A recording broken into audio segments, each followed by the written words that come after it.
How'd you lose your job? Having sex with everybody in the office. Everybody? I was very depressed after Tommy died. It was a lot of people. We don't have to talk about it. Thanks. How many were there? 11. Wow. By and large, do you think people have an appropriate level of verbal filter? Yes, I do. Don't you? I don't know, sometimes. Because you can always tell. You know, it seems that way because when someone doesn't, that you can pick them out in a second. I'm not going to talk about it anymore. Okay. Can I ask you one more question? Were there any women? Yes. Really? Yes. What was that like? Hot. Oh my God. I read some things about how you and David O. Russell had hammered out a rhythm with dialogue, and I wondered if you could sort of pin down what that rhythm was and even tap it out. When he speaks, he has a rhythm, David, and he writes to that rhythm. And I don't really talk like Pat Solitano. His rhythm is not my rhythm. So it was a discovery, and I'd say a lot of it was me just sort of listening to David's natural timbre and melody. What are you gonna do with yourself? I'm getting trim, getting really fit for Nikki. Patrick, she left. She's gone. Doc, I have one incident. I come home from work, I see my wife's in the shower. I pull the curtain back. So yeah, I stopped.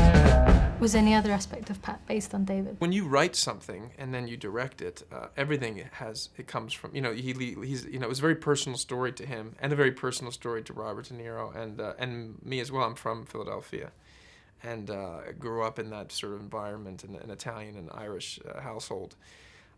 So, you know, all of those elements, these very tangible elements, this is all food for a storyteller. Gotta pay attention to signs. When life reaches out at a moment like this, it's a sin if you don't reach back. It's a very ritualistic film. Mm-hmm. Did you identify with that particularly?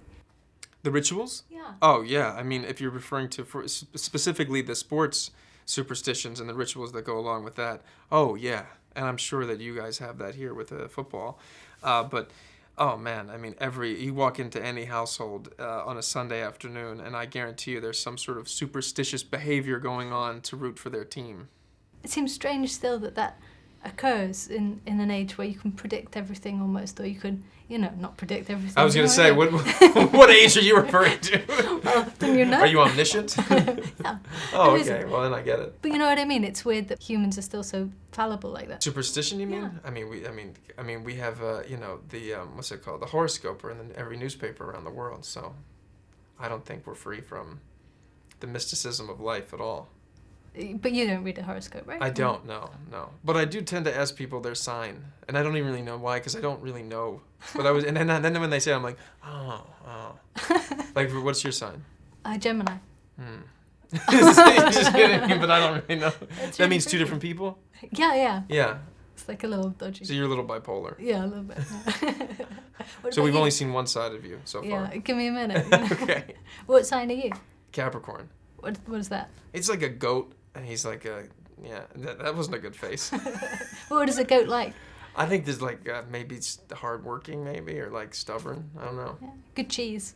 Good cheese, yeah, and milk. Oh, yeah. Yeah, I never thought of it like that. Yeah, there you go. Yeah. Yeah.